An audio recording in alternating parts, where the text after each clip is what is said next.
Mesdames et messieurs, mesdemoiselles aussi, merci de vous savoir nombreux, câblés comme à l'accoutumée, comme d'habitude, devant votre petit écran, sur Andi Télévision et sur Radio Maranatha, ainsi que sur toutes nos plateformes numériques, ce dont nous vous en sommes infiniment reconnaissants. Pour ce qui est de ce premier numéro de l'émission Tremplin, la rédaction d'Andi Télévision s'est déportée du côté de Hong Kong pour rencontrer in situ le directeur du centre de formation professionnelle en BTP. Il s'agit de M. Bonjean Badjena. M. Bonjean Badjena, en tant que chef du dit établissement, nous a ouvert ses portes et à cœur ouvert, il s'est exprimé au micro de nos reporters. Je vous invite tout de suite à l'écouter et on se retrouve à la fin de son entretien. Avant de développer le sujet, sur le plan juridique, parlez-nous. Bon, il faut dire que notre centre est un centre public donc, qui a été créé par l'État suivant le décret 425 du 24 décembre 2020. Donc c'est ce décret qui crée et qui organise en principe ce centre. De la dynamique des relations diplomatiques et partenariales entre le Gabon et les institutions internationales. Entendu que ce centre a été financé sur un prêt de la Banque mondiale. Donc c'est dire la crédibilité que le Gabon a auprès de ces institutions et qui ont permis, qui ont facilité la construction de ce centre. C'est ce qu'on doit retenir en premier. En deuxième, le centre a été créé, les équipes managériales ont été nommées en fonction. Et ensuite, depuis février 2024, nous avons reçu nos premiers stagiaires, donc notre première cohorte de stagiaires qui suivent des formations dans les différents métiers que nous offrons, aussi bien en cycle secondaire qu'en cycle supérieur. Entendu que c'est un nouveau format de centre, c'est un nouveau type de centre qui renferme aussi bien les formations secondaires, comme je disais, que les formations supérieures. Et le texte dont je faisais référence nous autorise à aller jusqu'en cycle ingénieur. Donc, en long et en large, ce qu'il faut que nous sachions, c'est un outil de développement de compétences, mais c'est aussi un outil de développement personnel et économique. Parce que par essence, un centre de formation est certes un établissement public, mais c'est un établissement aussi, c'est un investissement de l'État mis pour la formation des personnels qui doivent concourir à la dynamique économique d'un pays. Et ça, c'est vraiment particulier et singulier.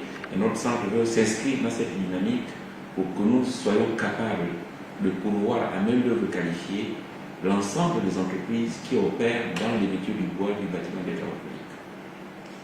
Nous pourrons donc retenir cela. L'autre aspect sur lequel en principe nous pouvons discuter, puisque vous nous avez demandé de parler en long et en large, c'est de dire que le centre et les métiers qui sont offerts, ce sont des métiers, aussi bien des métiers dits des hommes que des femmes, et qu'il n'y a pas en principe des métiers genre. Ce sont des métiers humains, ce sont des métiers, comme je suis l'habitude de dire, ce sont des métiers pour la vie. Et actuellement, en principe, nous offrons 11 métiers dans le bois, dans le bâtiment et les travaux publics.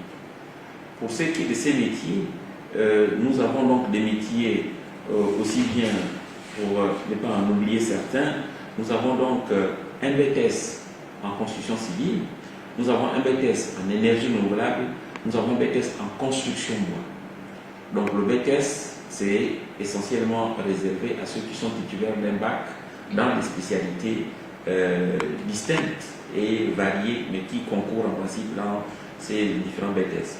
Ensuite, nous avons en principe d'autres métiers comme la mécanique d'ascenseur. Nous offrons une formation en brevet professionnel. Nous avons la menuiserie métallique et à l'hiver en BEP. Nous avons la plomberie, la fois domestique et industrielle. Vous avez regardé nos ateliers. Nous avons aussi donc la partie charpenterie coffrage. Et nous avons d'autres métiers comme l'affûtage, les outils aussi bien des outils de menuiserie et d'industrie, Et nous avons donc aussi une formation en menuiserie et bénisterie et une formation en sciage, déroulage industriel. Ça, c'est vraiment la partie formation. Mais à côté de cela, et la singularité de notre centre, c'est de pouvoir disposer des mécanismes qui doivent être capables d'accompagner les jeunes. Donc, il y a la formation disciplinaire, donc professionnelle de base, mais à côté, nous avons l'entrepreneuriat.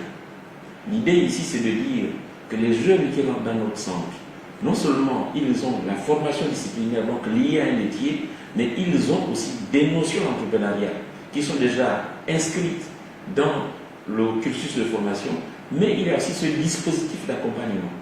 Donc le jeune, s'il vient se former en mécanique d'ascenseur, on lui donne des notions de l'entrepreneuriat tout au long de sa formation, et s'il a la fibre, et s'il a la volonté, la détermination de se mettre à son propre compte, il y a là aussi ce dispositif d'accompagnement qui va lui permettre en principe d'être en auto-emploi.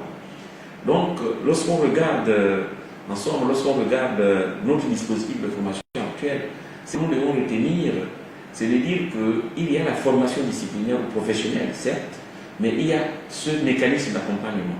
L'idée ici, c'est de donner une formation qui permette aux jeunes d'être soit en emploi salarié et qu'ils soient capables d'assurer ses tâches lorsqu'il est en emploi salarié, ou qu'ils soient en auto-emploi, donc en ayant donc, tous les éléments nécessaires pour sa formation. Vous avez là, nous étions avec M. Bonjean Badjina, le directeur du dit établissement, et à sa suite, je dirais tout simplement que les élèves, les étudiants qui sont boursiers. Ils sont boursiers, ça c'est un fait très important, parce que comme je le disais dans mon propos liminaire, le gouvernement de la République accompagne cette école, ce grand centre de formation qui aujourd'hui fait la fierté du pays. En outre, il y a d'autres pans à ne pas négliger, tels que la restauration, il y a un restaurant pour que les élèves, les étudiants puissent se restaurer dans des conditions idoines. Il y a également les installations sportives, parce que, comme le dit un adage bien populaire de chez nous, une âme saine dans un corps sain. Et au centre de formation en BTP, tout y est. Raison pour laquelle nous lançons un appel à tous les parents qui souhaiteraient envoyer leur progéniture, de s'y rendre, et pourquoi pas d'aller faire ce qu'on appelle vulgairement le Saint Thomas, afin d'être mieux édifiés. Donc pour ce qui est de ce premier numéro de l'émission Temps plein, c'est fini. À la semaine prochaine, s'il plaît à Dieu.